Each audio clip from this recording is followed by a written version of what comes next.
ਇਹ ਹਫ਼ਤਾਵਾਰ ਬਾਈਬਲ ਦਾ ਦਰਸੀਵਾਸ ਸਪਲੇਨਫੀਲਡ Christian science church independent ਵੱਲੋਂ ਹੈ, ਜਿਹੜਾ ਨਿਊ ਜਰਸੀ ਅਮਰੀਕਾ ਵਿੱਚ ਹੈ। ਹੋਰ ਮਾਲੂਮਾਤ ਲਈ ਤੁਸੀਂ ਸਾਡੀ ਵੈਬਸਾਈਟ ਵੇਖੋ www.plainfieldcs.com। ਇਹ ਸਬਕ 15 ਅਗਸਤ 2021 ਐਤਵਾਰ ਦੇ ਦਿਨ ਹਫ਼ਤੇ ਦੇ ਅਖੀਰ ਉੱਤੇ ਤੁਹਾਡੇ ਪੜ੍ਹਨ ਲਈ ਤਿਆਰ ਕੀਤਾ ਗਿਆ ਹੈ।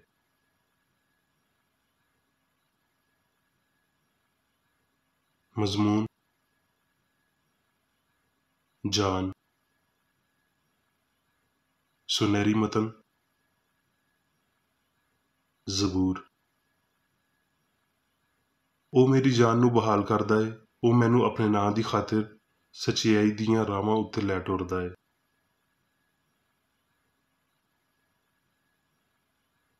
ਜਵਾਬੀ ਪੜ੍ਹਾਈ।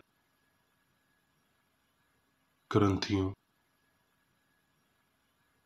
ਬਲਕਿ ਜਿਵੇਂ ਲਿਖਿਆ ਹੈ ਉਂਝ ਹੀ ਹੋਇਆ, ਜਿਹੜੀਆਂ ਸ਼ੈਵਾਂ ਨਾ ਅੱਖੀਆਂ ਨੇ ਵੇਖੀਆਂ, ਨਾ ਕੰਨਾਂ ਨੇ ਸੁਣੀਆਂ, ਨਾ ਬੰਦੇ ਦੇ ਦਿਲ ਵਿੱਚ ਆਈਆਂ, ਉਹ ਸਾਰੀਆਂ ਰੱਬ ਨੇ ਆਪਣੇ ਪਿਆਰ ਕਰਨ ਵਾਲਿਆਂ ਲਈ ਤਿਆਰ ਕਰ ਦਿੱਤੀਆਂ। ਪਰ ਸਾਡੇ ਉੱਤੇ ਰੱਬ ਨੇ ਉਹਨਾਂ ਨੂੰ ਰੂਹ ਦੇ ਰਾਹੀਂ ਜ਼ਾਹਿਰ ਕੀਤਾ, ਕਿਉਂ ਜੇ ਰੂਹ ਸਾਰੀਆਂ ਗੱਲਾਂ ਬਲਕਿ ਰੱਬ ਦੀਆਂ ਤਹਿ ਦੀਆਂ ਗੱਲਾਂ ਵੀ ਲੱਭ ਲੈਂਦਾ ਹੈ। ਪਰ ਸਾਡੇ ਉੱਤੇ ਰੱਬ ਨੇ ਉਹਨਾਂ ਨੂੰ ਰੂਹ ਦੇ ਰਾਹੀਂ ਜ਼ਾਹਿਰ ਕੀਤਾ, ਕਿਉਂ ਜੇ ਇਨਸਾਨਾਂ ਵਿੱਚੋਂ ਕੌਣ ਕਿਸੇ ਇਨਸਾਨ ਦੀਆਂ ਗੱਲਾਂ ਜਾਣਦਾ ਹੈ, ਸਿਵਾਏ ਉਸ ਇਨਸਾਨ ਦੀ ਆਪਣੀ ਰੂਹ ਦੇ ਜਿਹੜੀ ਉਹਦੇ ਵਿੱਚ ਹੈ। ਇਸੇ ਤਰ੍ਹਾਂ ਰੱਬ ਦੇ ਰੂਹ ਦੇ ਸਿਵਾ ਕੋਈ ਰੱਬ ਦੇ ਰੂਹ ਦੀਆਂ ਗੱਲਾਂ ਨਹੀਂ ਜਾਣਦਾ। ਪਰ ਅਸੀਂ ਨਾ ਜੱਗ ਦਾ ਬਲਕਿ ਉਹ ਰੂਹ ਪਾਇਆ ਹੈ ਜਿਹੜਾ ਰੱਬ ਵੱਲੋਂ ਹੈ, ਤਾਂ ਜੋ ਉਹਨਾਂ ਗੱਲਾਂ ਨੂੰ ਜਾਣਨ ਜਿਹੜੀਆਂ ਰੱਬ ਨੇ ਸਾਨੂੰ ਦਿੱਤੀਆਂ ਨੇ। ਤੇ ਅਸੀਂ ਉਹਨਾਂ ਗੱਲਾਂ ਨੂੰ ਉਹਨਾਂ ਲਫ਼ਜ਼ਾਂ ਵਿੱਚ ਨਹੀਂ ਦੱਸਦੇ ਜਿਹੜੇ ਇਨਸਾਨੀ ਸਿਆਣ ਨੇ ਸਾਨੂੰ ਸਿਖਾਏ ਹੋਣ, ਬਲਕਿ ਉਹਨਾਂ ਲਫ਼ਜ਼ਾਂ ਵਿੱਚ ਜਿਹੜੇ ਰੂਹ ਨੇ ਸਿਖਾਏ ਨੇ, ਤੇ ਰੂਹਾਨੀ ਗੱਲਾਂ ਦਾ ਰੂਹਾਨੀ ਨਾਲ ਮੁਕਾਬਲਾ ਕਰਦੇ ਹਾਂ। ਪਰ ਨਫਸਾਨੀ ਬੰਦਾ ਰੱਬ ਦੇ ਰੂਹ ਦੀਆਂ ਗੱਲਾਂ ਨਹੀਂ ਮੰਨਦਾ, ਕਿਉਂ ਜੇ ਉਹ ਉਹਦੇ ਲਈ ਬੇਵਕੂਫੀ ਦੀਆਂ ਗੱਲਾਂ ਨੇ, ਤੇ ਨਾ ਉਹ ਉਹਨਾਂ ਨੂੰ ਸਮਝ ਸਕਦਾ ਹੈ, ਕਿਉਂ ਜੇ ਉਹ ਰੂਹਾਨੀ ਤੌਰ ਤੇ ਪਰਖੀਆਂ ਜਾਂਦੀਆਂ ਨੇ। ਰੱਬ ਦੀ ਸਿਆਣ ਨੂੰ ਕਿੰਨੇ ਜਾਣਿਆ ਹੈ ਵੀ ਉਹਨੂੰ ਤਾਲੀਮ ਦੇ ਸਕੇ, ਪਰ ਸਾਡੇ ਵਿੱਚ ਮਸੀਹ ਦੀ ਸਿਆਣ ਹੈ।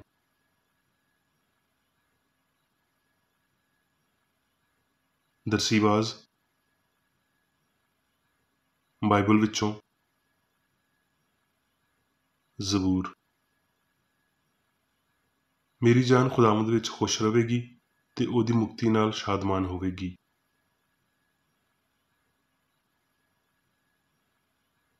ਜ਼ਬੂਰ। ਸਵੇਰ ਨੂੰ ਮੈਨੂੰ ਆਪਣੀ ਸ਼ਫਕਤ ਦੀ ਖਬਰ ਦੇ, ਕਿਉਂ ਜੇ ਮੇਰਾ ਭਰੋਸਾ ਤੇਰੇ ਉੱਤੇ ਹੈ। ਮੈਨੂੰ ਉਹ ਰਾਹ ਦੱਸ ਜਿਹਦੇ ਉੱਤੇ ਮੈਂ ਟੁਰਾਂ, ਕਿਉਂ ਜੇ ਮੈਂ ਆਪਣਾ ਦਿਲ ਤੇਰੇ ਵੱਲ ਹੀ ਲਾਉਣਾ ਵਾਂ। ਮੈਨੂੰ ਸਿਖਾ ਪਈ ਮੈਂ ਤੇਰੀ ਮਰਜ਼ੀ ਉੱਤੇ ਟੁਰਾਂ, ਇਸ ਲਈ ਵੀ ਤੂੰ ਮੇਰਾ ਰੱਬ ਹੈ। ਤੇਰੀ ਨੇਕ ਰੂਹ ਮੈਨੂੰ ਰਾਸਤੀ ਦੇ ਮੁਲਕ ਵਿੱਚ ਲੈ ਜਾਵੇ। ਐ ਖੁਦਾਵੰਦ, ਆਪਣੇ ਨਾਂ ਦੀ ਖਾਤਰ ਮੈਨੂੰ ਜ਼ਿੰਦਾ ਕਰ। ਆਪਣੀ ਸੱਚਾਈ ਵਿੱਚ ਮੇਰੀ ਜਾਨ ਨੂੰ ਮੁਸੀਬਤ ਵਿੱਚੋਂ ਕੱਢ। ਆਪਣੀ ਸ਼ਫਕਤ ਨਾਲ ਮੇਰੇ ਵੈਰੀਆਂ ਨੂੰ ਵੱਢ ਦੇ, ਤੇ ਮੇਰੀ ਜਾਨ ਦੇ ਸਾਰੇ ਦੁੱਖ ਦੇਣ ਵਾਲਿਆਂ ਨੂੰ ਹਲਾਕ ਕਰ ਦੇ, ਕਿਉਂ ਜੇ ਮੈਂ ਤੇਰਾ ਬੰਦਾ ਵਾਂ।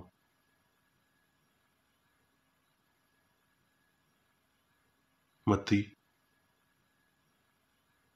ਜਦ ਯਿਸੂ ਆਪਣੇ 12 ਚੇਲਿਆਂ ਨੂੰ ਹੁਕਮ ਦੇ ਹਟਿਆ ਤੇ ਇੰਜ ਹੋਇਆ ਪਈ ਉੱਥੋਂ ਟੁਰ ਗਿਆ, ਤਾਂ ਜੋ ਉਹਨਾਂ ਦੇ ਸ਼ਹਿਰਾਂ ਵਿੱਚ ਤਾਲੀਮ ਦੇਵੇ ਤੇ ਮਨਾਦੀ ਕਰੇ।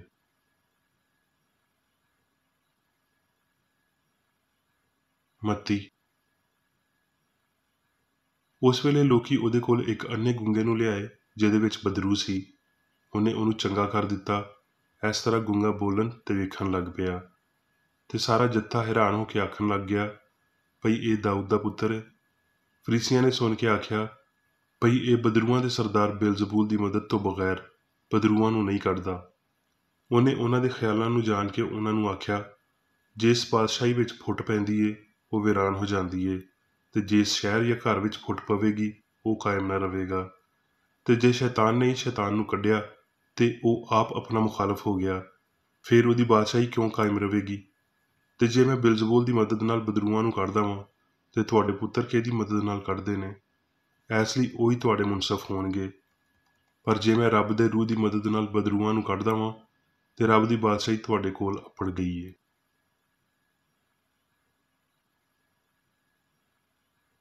ਮੱਤੀ। ਉਸ ਵੇਲੇ ਯਿਸੂ ਨੇ ਆਪਣੇ ਚੇਲਿਆਂ ਨੂੰ ਆਖਿਆ ਵੀ ਜੇ ਕੋਈ ਮੇਰੇ ਮਗਰ ਆਉਣਾ ਚਾਹਵੇ ਤੇ ਆਪਣੀ ਖੁਦੀ ਦਾ ਇਨਕਾਰ ਕਰੇ ਤੇ ਆਪਣੀ ਸੂਲੀ ਚੁੱਕੇ ਤੇ ਮੇਰੇ ਮਗਰ ਟੁਰ ਪਵੇ। ਕਿਉਂ ਜੇ ਜਿਹੜਾ ਕੋਈ ਆਪਣੀ ਜਾਨ ਬਚਾਉਣਾ ਚਾਹਵੇ ਉਹਨੂੰ ਗਵਾਏਗਾ, ਤੇ ਜਿਹੜਾ ਕੋਈ ਮੇਰੀ ਖਾਤਰ ਆਪਣੀ ਜਾਨ ਗਵਾਏਗਾ ਉਹਨੂੰ ਪਾਏਗਾ। ਤੇ ਜੇ ਬੰਦਾ ਸਾਰੇ ਜੱਗ ਨੂੰ ਹਾਸਲ ਕਰੇ ਤੇ ਆਪਣੀ ਜਾਨ ਦਾ ਨੁਕਸਾਨ ਪਾਵੇ ਤੇ ਉਹਨੂੰ ਕੀ ਫਾਇਦਾ ਹੋਵੇਗਾ।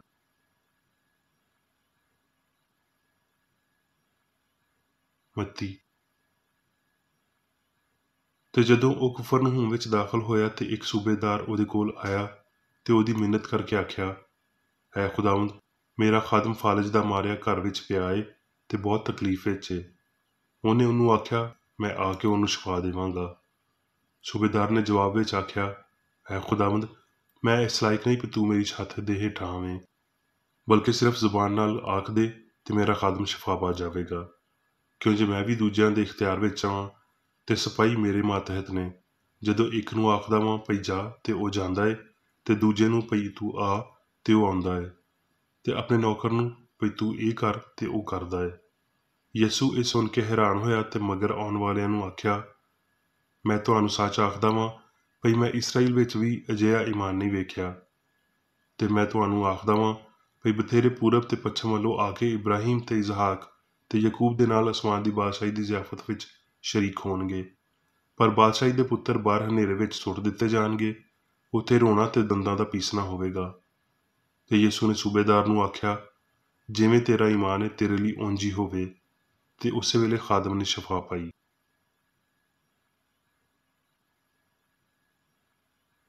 ਯਸਾਇਆ। ਤੁਸੀਂ ਕਿਉਂ ਆਪਣਾ ਰੁਪਇਆ ਉਸ ਸ਼ੈ ਲਈ ਜਿਹੜੀ ਰੋਟੀ ਨਹੀਂ ਤੇ ਆਪਣੀ ਮਿਹਨਤ ਉਸ ਸ਼ੈ ਲਈ ਜਿਹੜੀ ਰਜਾਉਂਦੀ ਨਹੀਂ ਖਰਚ ਕਰਦੇ ਹੋ। ਤੁਸੀਂ ਧਿਆਨ ਨਾਲ ਮੇਰੀ ਸੁਣੋ ਤੇ ਹਰ ਉਹ ਸ਼ੈ ਜਿਹੜੀ ਚੰਗੀ ਏ ਖਾਓ ਤੇ ਤੁਹਾਡੀ ਜਾਨ ਫਰਬੀ ਤੋਂ ਲਜ਼ਤ ਪਾਵੇ। ਕੰਨ ਲਾਓ ਤੇ ਮੇਰੇ ਕੋਲ ਆਓ ਤੇ ਸੁਣੋ ਤੇ ਤੁਹਾਡੀ ਜਾਨ ਜਿਉਂਦੀ ਰਹੇਗੀ ਤੇ ਮੈਂ ਤੁਹਾਨੂੰ ਹਮੇਸ਼ਾ ਦਾ ਅਹਿਦ ਯਾਨੀ ਦਾਊਦ ਦੀਆਂ ਸੱਚੀਆਂ ਨੇਮਤਾਂ ਬਖਸ਼ਾਂਗਾ।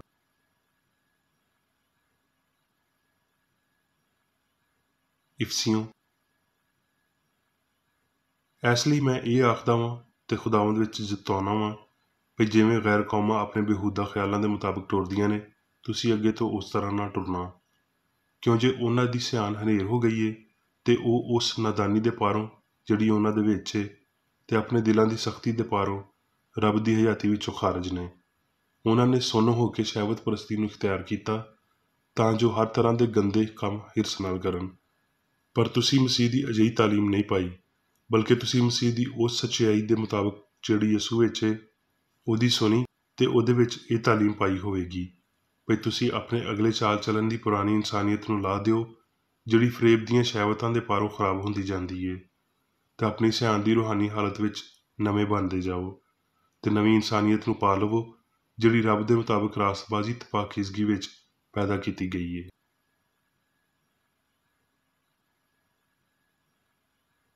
ਰੋਮੀਓ। ਇਸ ਲਈ ਹੁਣ ਜਿਹੜੇ ਮਸੀਹ ਯਸੂ ਵਿੱਚ ਨੇ ਉਹਨਾਂ ਉੱਤੇ ਸਜ਼ਾ ਦਾ ਹੁਕਮ ਨਹੀਂ, ਜਿਹੜੇ ਬਦਨ ਦੇ ਮੁਤਾਬਕ ਨਹੀਂ ਬਲਕਿ ਰੂਹ ਦੇ ਮੁਤਾਬਕ ਟੁਰਦੇ ਨੇ। ਕਿਉਂਕਿ ਹਯਾਤੀ ਦੇ ਰੂਹ ਦੀ ਸ਼ਰੀਅਤ ਨੇ ਯਿਸੂ ਮਸੀਹ ਵਿੱਚ ਮੈਨੂੰ ਪਾਪ ਤੇ ਮੌਤ ਦੀ ਸ਼ਰੀਅਤ ਤੋਂ ਆਜ਼ਾਦ ਕਰ ਦਿੱਤਾ। ਇਸ ਲਈ ਕਿ ਜਿੰਨੇ ਰੱਬ ਦੀ ਰੂਹ ਦੀ ਹਦਾਇਤ ਦੇ ਨਾਲ ਟੁਰਦੇ ਨੇ ਉਹ ਰੱਬ ਦੇ ਪੁੱਤਰ ਨੇ। ਕਿਉਂ ਜੇ ਤੁਹਾਨੂੰ ਗੁਲਾਮੀ ਦੀ ਰੂਹ ਨਹੀਂ ਮਿਲੀ ਜਿਹਦੇ ਨਾਲ ਫਿਰ ਡਰ ਪੈਦਾ ਹੋਵੇ, ਬਲਕਿ ਲੈ ਪਾਲਕ ਹੋਣ ਦੀ ਰੂਹ ਮਿਲੀ ਜਿਹਦੇ ਨਾਲ ਅਸੀਂ ਅੱਬਾ ਯਾਨੀ ਐ ਬਾਪ ਆਖ ਕੇ ਪੁਕਾਰਦੇ ਹਾਂ। ਰੂਹ ਆਪ ਸਾਡੀ ਰੂਹ ਨਾਲ ਮਿਲ ਕੇ ਗਵਾਹੀ ਦਿੰਦਾ ਹੈ ਭਈ ਅਸੀਂ ਰੱਬ ਦੇ ਪੁੱਤਰ ਹਾਂ, ਤੇ ਜੇ ਪੁੱਤਰ ਵੀ ਹਾਂ ਤੇ ਵਾਰਸ ਵੀ ਹਾਂ, ਯਾਨੀ ਰੱਬ ਦੇ ਵਾਰਸ ਤੇ ਮਸੀਹ ਦੇ ਹਮ ਮਿਰਾਸ।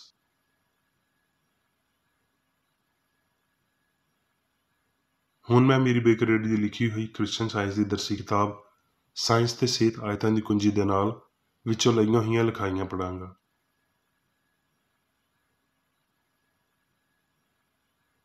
ਸਾਇੰਸ ਤੇ ਸਿਹਤ।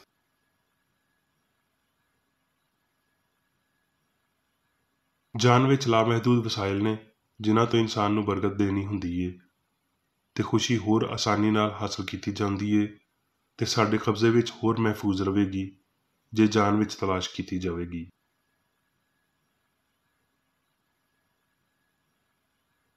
ਹਸਤੀ ਦੀ ਸਾਇੰਸ ਇਨਸਾਨ ਨੂੰ ਕਾਮਲ ਜ਼ਾਹਿਰ ਕਰਦੀ ਏ, ਇੱਥੋਂ ਤੀਕਰ ਵੀ ਜਿਵੇਂ ਪਿਓ ਕਾਮਲ ਏ। ਕਿਉਂ ਜੇ ਰੂਹਾਨੀ ਇਨਸਾਨ ਦੀ ਜਿੰਦ ਜਾਂ ਸਿਆਣ ਰੱਬ ਏ ਜਿਹੜਾ ਸਾਰੀਆਂ ਮਖਲੂਕਾਂ ਦਾ ਇਲਾਹੀ ਅਸੂਲ ਏ, ਤੇ ਇਹ ਇਸ ਲਈ ਪਈ ਐਸ ਹਕੀਕੀ ਇਨਸਾਨ ਉੱਤੇ ਫਹਿਮ ਦੀ ਬਜਾਏ ਰੂਹ ਦੀ ਹੁਕਮਰਾਨੀ ਹੁੰਦੀ ਏ, ਯਾਨੀ ਸ਼ਰੀਅਤ ਦੀ ਰੂਹ ਦੀ, ਨਾ ਕਿ ਨਾਂ ਦੇ ਹੀ ਮਾਦੇ ਦੇ ਕਾਨੂੰਨਾਂ ਦੀ।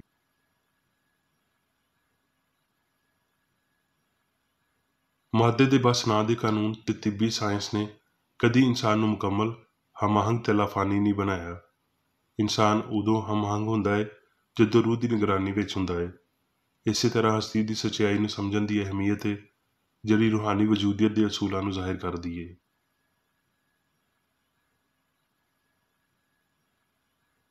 ਇਨਸਾਨ ਦੀ ਸੋਚ ਨੇ ਇਸ ਮਫਰੂਜ਼ੇ ਦੇ ਪਾਰੋਂ ਲਫ਼ਜ਼ ਜਾਨ ਦੇ ਮਾਨੀਆਂ ਨੂੰ ਮਿਲਾਵਟ ਵਾਲਾ ਬਣਾ ਦਿੱਤਾ ਹੈ। ਭਈ ਮਾਦੇ ਵਿੱਚ ਰਹਿੰਦਿਆਂ ਹੋਏ ਜਾਨ ਬਦਕਾਰ ਤੇ ਨੇਕ ਜ਼ਹਾਨਤ ਦੋਵੇਂ ਹੈ। ਜਿੱਥੇ ਮਾਬੂਦ ਦੇ ਮਾਨੀ ਮਤਲੂਬ ਹੋਣ ਉੱਥੇ ਲਫ਼ਜ਼ ਜਾਨ ਦਾ ਮੁਨਾਸਬ ਇਸਤੇਮਾਲ ਸਿਰਫ ਲਫ਼ਜ਼ ਰੱਬ ਦੇ ਨਾਲ ਤਬਾਦਲਾ ਕਰਨ ਨਾਲ ਹੀ ਕੀਤਾ ਜਾ ਸਕਦਾ ਹੈ। ਦੂਜੇ ਮਾਮਲਿਆਂ ਵਿੱਚ ਫਹਿਮ ਦਾ ਲਫ਼ਜ਼ ਵਰਤੀਏ ਤੇ ਤੁਹਾਨੂੰ ਇਹਦਾ ਸਾਇੰਸੀ ਮਫਹੂਮ ਮਿਲੇਗਾ, ਜਿਵੇਂ ਵੀ ਕ੍ਰਿਸਚਨ ਸਾਇੰਸ ਵਿੱਚ ਵਰਤਿਆ ਗਿਆ ਹੈ। ਜਾਨ, ਰੂਹ ਜਾਂ ਰੱਬ ਲਈ ਮੁਨਾਸਬ ਉਲਟ ਲਫ਼ਜ਼ ਨੇ, ਪਰ ਸਾਇੰਸ ਦੇ ਇਲਾਵਾ ਜਾਨ ਫਹਿਮ ਦੇ ਨਾਲ ਮਾਦੀ ਅਹਿਸਾਸ ਦੇ ਨਾਲ ਤਾਲੁਕ ਰੱਖਦੀ ਹੈ।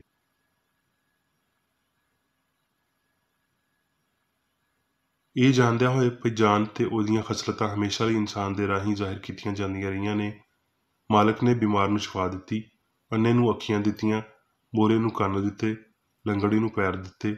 ਇੰਜ ਉਹ ਇਨਸਾਨੀ ਖਿਆਲਾਂ ਤੇ ਬਦਨਾਂ ਉੱਤੇ ਇਲਾਹੀ ਸਿਆਣ ਦੇ ਸਾਇੰਸੀ ਅਮਲ ਨੂੰ ਲੋਕ ਵਿੱਚ ਲਿਆਇਆ ਤੇ ਉਹਨਾਂ ਨੂੰ ਜਾਨ ਤੇ ਮੁਕਤੀ ਵਿੱਚ ਚੰਗੀ ਸਮਝ ਦਿੱਤੀ। ਯਿਸੂ ਨੇ ਇੱਕ ਹੀ ਤੇ ਇਕੱਠੇ ਮਬਾਦੁਲ ਤਿੱਬਈ ਮਰਹਲੇ ਨਾਲ ਪਾਪ ਤੇ ਬਿਮਾਰੀ ਨੂੰ ਠੀਕ ਕੀਤਾ।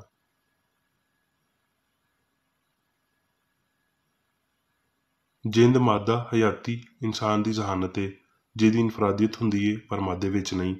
ਜਿੰਦ ਰੂਹ ਤੋਂ ਘੱਟ ਕਿਸੇ ਸ਼ੈ ਦਾ ਪਰਛਾਵਾਂ ਨਹੀਂ ਬਣ ਸਕਦੀ। ਇਨਸਾਨ ਰੂਹ ਦਾ ਇਜ਼ਹਾਰ ਹੈ। ਭਾਰਤੀਆਂ ਨੇ ਬੁਨਿਆਦੀ ਅਸਲੀਅਤ ਦੀਆਂ ਕੁਝ ਝਲਕੀਆਂ ਫੜੀਆਂ ਨੇ ਜਦੋਂ ਉਹਨਾਂ ਨੇ ਇੱਕ ਸੋਹਣੀ ਝੀਲ ਨੂੰ ਵੱਡੀ ਰੂਹ ਦੀ ਮੁਸਕਾਨ ਦਾ ਨਾਂ ਦਿੱਤਾ।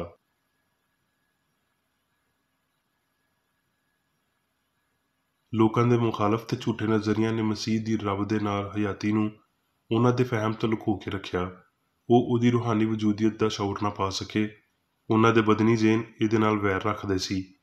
ਉਹਨਾਂ ਦੇ ਖਿਆਲ ਰੱਬ ਦੇ ਉਸ ਰੂਹਾਨੀ ਨਜ਼ਰੀਏ ਦੀ ਬਜਾਏ ਜਿਹਨੂੰ ਮਸੀਹ ਯਿਸੂ ਨੇ ਪੇਸ਼ ਕੀਤਾ ਫਾਨੀ ਗਲਤੀ ਨਾਲ ਭਰੇ ਹੋਏ ਸੀ। ਰੱਬ ਦੀ ਸੂਰਤ ਜਿਹਨੂੰ ਅਸੀਂ ਪਾਪ ਦੇ ਪਾਰੋਂ ਨਜ਼ਰ ਅੰਦਾਜ਼ ਕਰ ਦਿੰਦੇ ਹਾਂ, ਜਿਹੜੀ ਸੱਚਾਈ ਦੇ ਰੂਹਾਨੀ ਫਹਿਮ ਉੱਤੇ ਪਰਦਾ ਪਾਉਂਦੀ ਏ, ਤੇ ਅਸੀਂ ਇਸ ਸੂਰਤ ਨੂੰ ਬਸ ਉਸ ਵੇਲੇ ਸਮਝਦੇ ਹਾਂ ਜਦੋਂ ਅਸੀਂ ਪਾਪ ਦੇ ਅਸਰ ਹੇਠਾਂ ਹੁੰਦੇ ਹਾਂ ਤੇ ਇਹਨੂੰ ਇਨਸਾਨ ਦੀ ਵਿਰਾਸਤ ਸਾਬਤ ਕਰਦੇ ਹਾਂ, ਯਾਨੀ ਰੱਬ ਦੇ ਪੁੱਤਰਾਂ ਦੀ ਆਜ਼ਾਦੀ ਮੰਨਦੇ ਹਾਂ।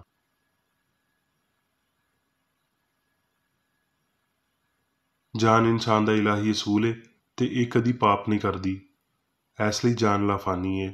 ਸਾਇੰਸ ਵਿੱਚ ਅਸੀਂ ਸਿੱਖਦੇ ਹਾਂ ਭਈ ਇਹ ਮਾਦੀ ਫਹਿਮ ਹੈ ਨਾ ਕਿ ਜਾਨ ਹੈ ਜਿਹੜੀ ਪਾਪ ਕਰਦੀ ਹੈ, ਤੇ ਇਹ ਵੇਖਿਆ ਜਾਵੇਗਾ ਭਈ ਇਹ ਪਾਪ ਦਾ ਫਹਿਮ ਹੀ ਹੁੰਦਾ ਹੈ ਜਿਹੜਾ ਗਵਾਚ ਜਾਂਦਾ ਹੈ, ਨਾ ਕਿ ਪਾਪ ਆਲੂਦ ਜਾਨ।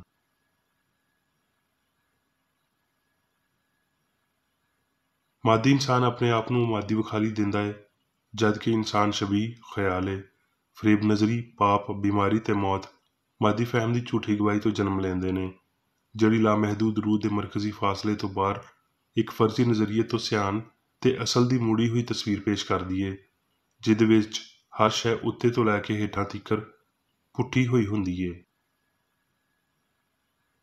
ਇਹ ਗਲਤੀ ਰੂਹ ਦੀ ਮਾਦੀ ਸੂਰਤਾਂ ਵਿੱਚ ਗੈਰ ਵਾਜ਼ਿਆ ਬਸ਼ਿੰਦੇ ਦੇ ਤੌਰ ਤੇ ਇਨਸਾਨ ਨੂੰ ਰੂਹਾਨੀ ਦੀ ਬਜਾਏ ਮਾਦੀ ਗੁਮਾਨ ਕਰਦੀ ਏ। ਲਾਫਾਨੀਅਤ ਨੂੰ ਫਾਨੀਅਤ ਤੋਂ ਮਹਿਦੂਦ ਨਹੀਂ ਕੀਤਾ ਜਾਂਦਾ, ਰੂਹ ਨੂੰ ਮਹਿਦੂਦੀਅਤ ਦੇ ਨਾਲ ਮਹਿਸੂਰ ਨਹੀਂ ਕੀਤਾ ਜਾਂਦਾ, ਅਸੂਲ ਵੰਡੇ ਹੋਏ ਖਿਆਲਾਂ ਵਿੱਚ ਨਹੀਂ ਪਾਇਆ ਜਾਂਦਾ।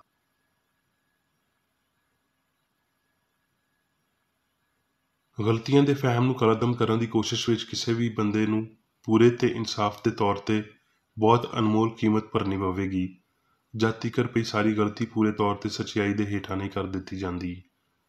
ਪਾਪ ਦੀ ਮਜ਼ਦੂਰੀ ਦੇਣ ਦੇ ਇਲਾਹੀ ਤਰੀਕਾਕਾਰ ਵਿੱਚ ਕਿਸੇ ਬੰਦੇ ਦੀਆਂ ਗੁੱਥੀਆਂ ਨੂੰ ਸੁਲਝਾਉਣਾ ਤੇ ਇਸ ਤਜਰਬੇ ਨਾਲ ਇਹ ਸਿੱਖਣਾ ਸ਼ਾਮਲ ਹੈ ਭਈ ਫਹਿਮ ਤੇ ਜਾਨ ਨੂੰ ਕਿਵੇਂ ਵੱਖੋ ਵੱਖ ਕਰਨਾ ਚਾਹੀਦਾ ਹੈ।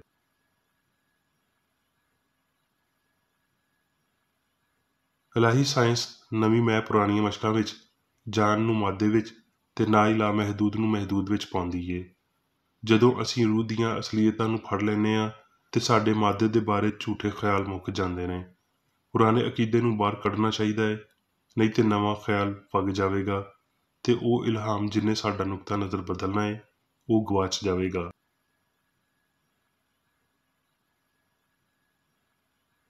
ਫਾਨੀ ਸਿਆਣ ਨੂੰ ਗਲਤੀ ਤੋਂ ਦੂਰ ਹੋਣਾ ਚਾਹੀਦਾ ਹੈ, ਆਪਣੇ ਆਪ ਨੂੰ ਇਹਦੇ ਕੰਮਾਂ ਤੋਂ ਅਲੱਗ ਰੱਖਣਾ ਚਾਹੀਦਾ ਹੈ ਤੇ ਲਾਫਾਨੀ ਜਮਾਮਰਦੀ ਮਸਾਲੀ ਮਸੀਹ ਗਾਇਬ ਹੋ ਜਾਵੇਗਾ। ਮਾਦੇ ਦੀ ਬਜਾਏ ਰੂਹ ਤੇ ਇਨਹਿਸਾਰ ਕਰਦਿਆਂ ਹੋਏ ਈਮਾਨ ਨੂੰ ਆਪਣੀਆਂ ਹੱਦਾਂ ਨੂੰ ਵਧਾਉਣਾ ਤੇ ਆਪਣੀ ਨਿਉ ਨੂੰ ਮਜ਼ਬੂਤ ਕਰਨਾ ਚਾਹੀਦਾ ਹੈ।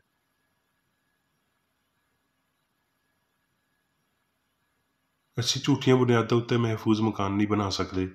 ਸੱਚਾਈ ਇੱਕ ਨਵੀਂ ਮਖਲੂਕ ਬਣਾਉਂਦੀ ਏ ਜਿਹਦੇ ਵਿੱਚ ਪੁਰਾਣੀਆਂ ਸ਼ੈਵਾਂ ਜਾਂਦੀਆਂ ਰਹਿੰਦੀਆਂ ਨੇ ਤੇ ਸਾਰੀਆਂ ਸ਼ੈਵਾਂ ਨਵੀਆਂ ਹੋ ਜਾਂਦੀਆਂ ਨੇ। ਜਜ਼ਬੇ, ਖੁਦਗਰਜ਼ੀ, ਨਫ਼ਰਤ, ਡਰ ਹਰ ਸਨਸਨੀਖੇਜ਼ੀ ਰੂਹਾਨੀਅਤ ਨੂੰ ਤਸਲੀਮ ਕਰਦੇ ਨੇ ਤੇ ਹਸਤੀ ਦੀ ਅਫਰਾਤ ਰੱਬ ਯਾਨੀ ਚੰਗਿਆਈ ਵੱਲੋਂ ਹੈ।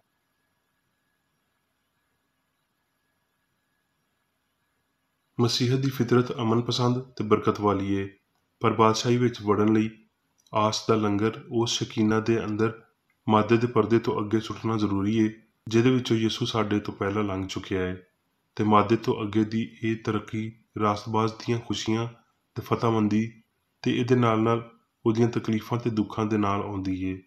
ਸਾਡੇ ਮਾਲਕ ਵਾਂਗਰ ਸਾਨੂੰ ਵੀ ਮਾਦੀ ਫਹਿਮ ਤੋਂ ਹਸਤੀ ਦੇ ਰੂਹਾਨੀ ਫਹਿਮ ਵੱਲ ਰੁਖਸਤ ਹੋਣਾ ਚਾਹੀਦਾ ਹੈ।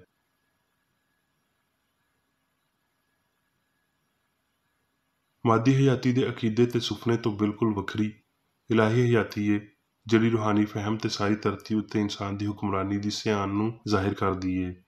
ਇਹ ਫਹਿਮ ਗਲਤੀ ਨੂੰ ਬਾਹਰ ਕੱਢਦਾ ਏ ਤੇ ਬਿਮਾਰ ਨੂੰ ਸ਼ਿਫਾ ਦਿੰਦਾ ਏ ਤੇ ਇਹਦੇ ਨਾਲ ਤੁਸੀਂ ਸਾਬੇ ਇਖਤਿਆਰ ਵਾਂਗਰ ਗੱਲ ਕਰ ਸਕਦੇ ਹਾਂ।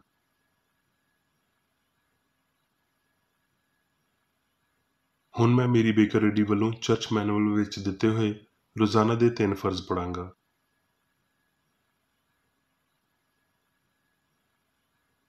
ਰੋਜ਼ਾਨਾ ਦੀ ਦੁਆ।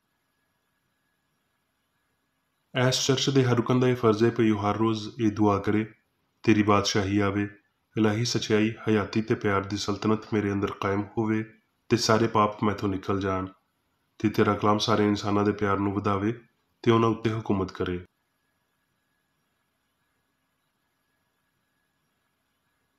ਮਕਸਦਾਂ ਤੇ ਕੰਮਾਂ ਦਾ ਇੱਕ ਅਸੂਲ। ਨਾ ਕੋਈ ਮੁਖਾਲਫਤ ਤੇ ਨਾ ਕੋਈ ਜ਼ਾਤੀ ਤਾਲੁਕ ਮਾਦਰੀ ਚਰਚ ਦੇ ਕਿਸੇ ਰੁਕਨ ਦੇ ਮਕਸਦਾਂ ਜਾਂ ਕੰਮਾਂ ਉੱਤੇ ਅਸਰ ਕਰਨੇ ਚਾਹੀਦੇ। ਸਾਇੰਸ ਵਿੱਚ ਬਸ ਇਲਾਹੀ ਪਿਆਰ ਹੀ ਹਕੂਮਤ ਕਰਦਾ ਏ ਤੇ ਇੱਕ ਮਸੀਹੀ ਸਾਇੰਸਦਾਨ ਪਾਪ ਨੂੰ ਰੱਦ ਕਰਦਿਆਂ ਹੋਏ ਸੁੱਚੀ ਭਰਾਬੰਦੀ, ਖੈਰਾਤ ਪਸੰਦੀ ਤੇ ਮਾਫੀ ਨਾਲ ਪਿਆਰ ਦੀਆਂ ਮਿੱਠੀਆਂ ਸੱਚਾਈਆਂ ਦਾ ਪਰਛਾਵਾਂ ਬਣਦਾ ਏ।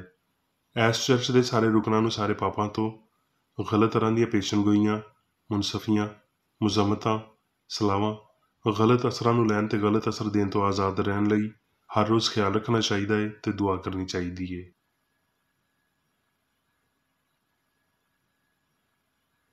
ਫਰਜ਼ ਲਈ ਚੁਸਤੀ।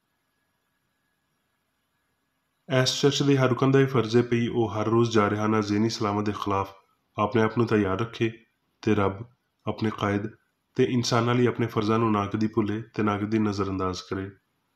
ਉਹਦੇ ਕੰਮਾਂ ਦੇ ਰਾਹੀਂ ਉਹਦਾ ਇਨਸਾਫ ਹੋਵੇਗਾ, ਉਹ ਬੇਕਸੂਰ ਜਾਂ ਕਸੂਰਵਾਰ ਹੋਵੇਗਾ।